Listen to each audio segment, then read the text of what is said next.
Hi guys, in today's video we're going to have a go at making a Christmas cartoon cake in chocolate biscuit cake or tiffin. Hi guys, in today's video we're going to have another go at making a cartoon cake or the comic book trend. No, it's not comic book. Scrap that.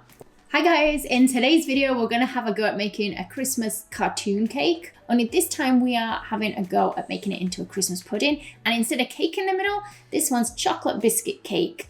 And I'll show you exactly how we make that now.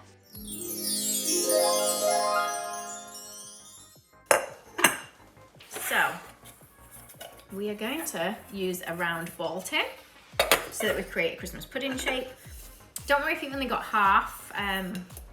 You can make it in two halves separate, or you could even just have a semicircle for your Christmas pudding. It doesn't have to be a full sphere. So let's start by melting some chocolate. So I've got milk and dark chocolate in it. I'm kind of winging it and making up the quantities a little bit despite reading everyone else's. So we'll see what happens. So I have got 450 grams of milk chocolate in here. And then I've got about 400 grams of the dark chocolate. So let's melt this first. I'm gonna melt it slowly. You can do it over a pan of boiling water, or you can microwave it. I'm just gonna cheat and microwave today. So keep blasting it in the microwave, not for too long at a time. I've put mine in for like a minute and a half first because there's quite a lot in here. And now I'm just gonna put it on for 30 seconds at a time and just keep taking it out and stirring it. Before I put the biscuits in, we're gonna add some butter because I nearly forgot. So it might be just slightly short of the 400 grams. I do like going through it.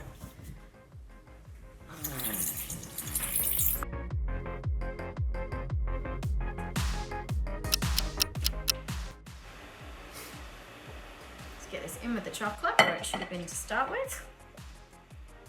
Now, chocolate biscuit cake is something that I heard of when I went to go teach in Ireland, and it's something they have over there a lot. Right then, let's have a look at some biscuits that we can use. So I think traditionally you get a lot of the digestives and the rich teas. For those of you in the US, I don't know if graham crackers are the closest to digestives or not. I'm not sure. So I got some Malteser biscuits. Actually, I'm not overly impressed with Malteser biscuits.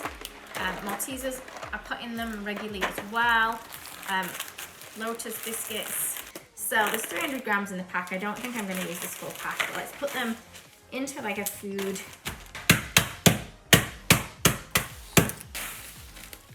Put them in my food bag. We'll give them a bit of a bash. Maybe not as big a bash as last time so that we get fewer crumbs. I probably should put these in a bigger bowl actually. So these, there is 185 grams. Let's just put them all in. Because they're nice. It doesn't feel warm, doesn't the bowl? So this should be okay. What should we go for? More rich tea or digestive? Let's put in some white chocolate. We're just going to stir them in. Make sure everything's fully coated in the chocolate. Or the chocolate mix. Definitely a lot of Maltesers in that.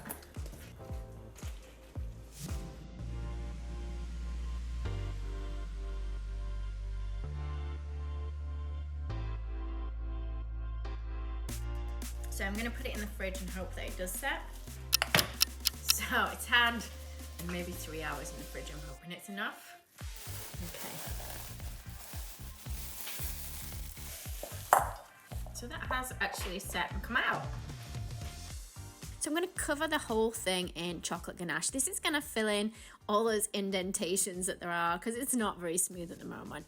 Just use a flexible smoother or flexible scraper to really get it nice and smooth.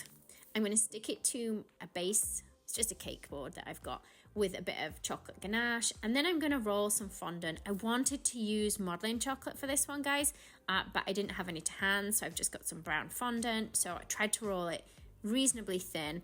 And then I'm just going to cover the whole sphere in this, pressing it nice and tight around the bottom. And I'll cut off any extra from around the edges. Same at the top. I'm getting a few creases, so I'm just going to try and cut those creases out. I'll cover the top bit up shortly, so don't worry too much. You can try blend the seams out if you want.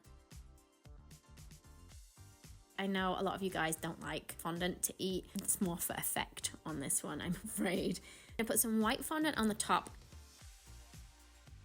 So I'll draw a line where I want the icing drip to look like it's kind of coming down over the Christmas pudding, and then I'll cut through that.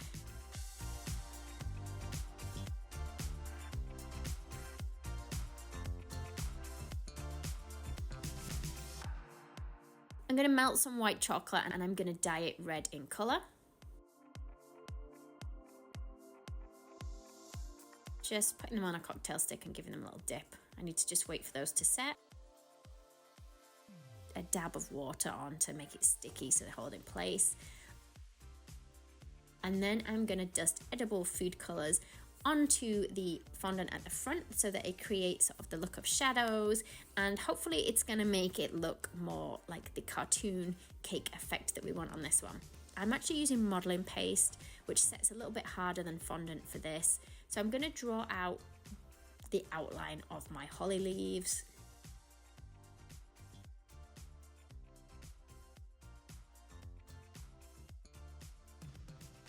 If you've got cutters that cut a holly leaf shape out, you can absolutely use them. I don't know where any of my holly cutters are, so I'm freehanding it this time. I'm gonna try and roll a darker green really thin so that it looks like sort of more shadowed bits. And I'm just gonna kind of cut this out on here.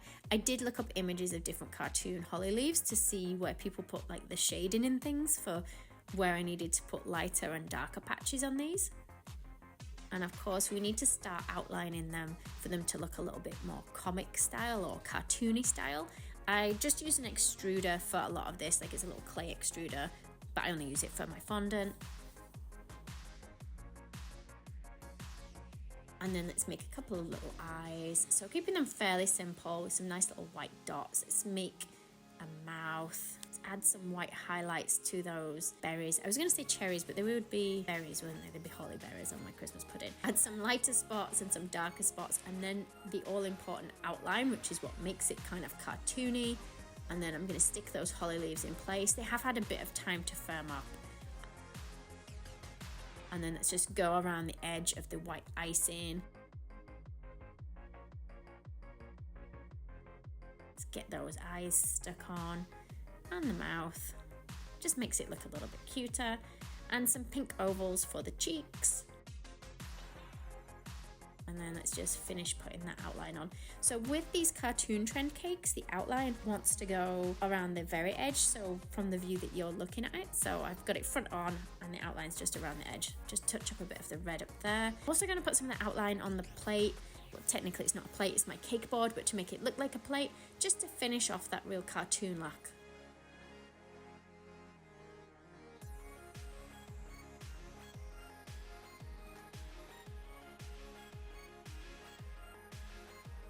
Okay, so let's cut this one. It's pretty tough to cut through this one, I'll be honest.